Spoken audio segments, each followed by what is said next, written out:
NASCAR inducted its third class into the Hall of Fame on Friday. IndyCar testing went down in Sebring with no dramas.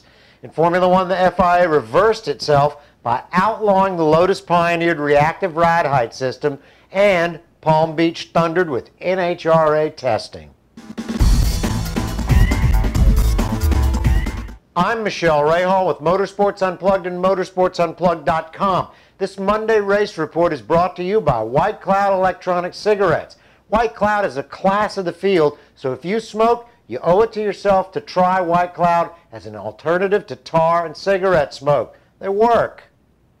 On Friday, NASCAR's Hall of Fame inducted Dale Inman, Darrell Waltrip, Cale Yarborough, Glenn Wood, and Richie Evans.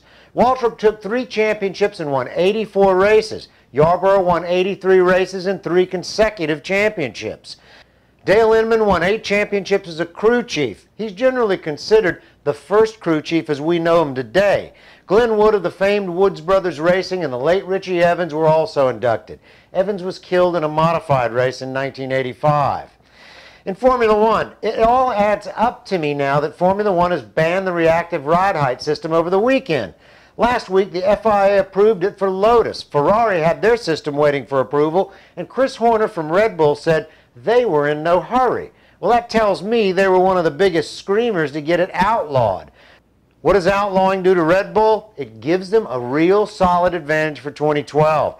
Their base car from last year was a class of the field. Well, now moving into the new season, it may be a new car they produce, but it'll still be the odds-on favorite as the car to beat. We'll just have to wait till Jerez, or more appropriately, the second or third race of 2012 before we know. IndyCar testing at Sebring concluded last week with Ganassi posting the quickest time for Honda at 53 seconds on the 10-turn short course, and second came Penske's Chevy-powered Dallara at 53.5. Lotus didn't work on setting times, but rather on reliability and on track adjustment. They're late to the engine party, but seem to be going hard at the game of catch-up. The biggest story here may be that due to the number of entrants, there may not be enough engines to go around unless the manufacturers relent and open up their coffers.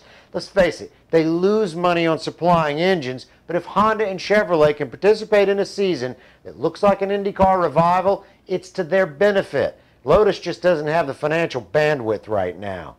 The NHRA took off like a rocket in Palm Beach this weekend, getting ready for 2012, testing their new cars and drivers.